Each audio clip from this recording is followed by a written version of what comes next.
ரொம்ப ரொம்ப நல்லா இருந்தது. ஒரு பைலட் ஃபிலிம் பார்த்த மாதிரி எனக்கு ஃபீல் ஆகலை. ஒரு பெரிய பட்ஜெட் கமர்ஷியல் படம் பார்த்த மாதிரி தான் எனக்கு ஃபீல் ஆச்சு. ரொம்ப நல்லா பண்ணியிருந்தாரு. ரொம்ப இன்ட்ரெஸ்டிங்காக இருந்தது. அது ஸ்க்ரீன் பிளே வந்துட்டு ரொம்ப ரொம்ப இன்ட்ரெஸ்டிங்காக இருந்தது. டைரக்ஷன் ரொம்ப நல்லா இருந்தது. ராகேஷ் சார் உங்களுக்கு என்னோட விசஸ். அண்ட் டிஓபி எனக்கு யாருன்னு தெரியல, அவர் இருக்காங்க, இங்கே பார்க்கலாம். சொல்கிறேன் சார், கண்டிப்பாக சொல்கிறேன். ஸோ டிஓபி ரொம்ப நல்லா பண்ணியிருந்தாரு. ரொம்ப ரொம்ப கஷ்டம் அந்த மாதிரி இடங்கள்லாம் ஷூட் பண்ணுறது, ரொம்ப ரொம்ப கஷ்டம். அந்த ரயில்வே ஸ்டேஷன் ஆகட்டும், நம்ம தாய்ஸா ஆகட்டும், அங்கெல்லாம் ஷூட் பண்ணுறது ரொம்ப கஷ்டம். அவர் கிடைச்ச லைட் சோர்ஸில் ரொம்ப அழகாக பண்ணியிருந்தாரு. எனக்கு வந்துட்டு ரொம்ப பிடிச்சிருந்தாரு ஒர்க்கு. அண்ட் மியூசிக் ரொம்ப நல்லா இருந்துச்சு.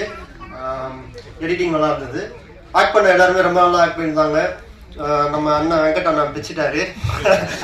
ஆட்டா குணா அண்ணன் வந்துட்டு ரொம்ப ரொம்ப நல்லா பண்ணியிருந்தாரு. ஸோ ஓவராலாக வந்துட்டு எனக்கு ஒரு படம் பார்த்த ஃபீல் தான் இருந்தது. டோட்டலாக சவுண்ட்லேருந்து எல்லாமே ரொம்ப நல்லா இருந்தது.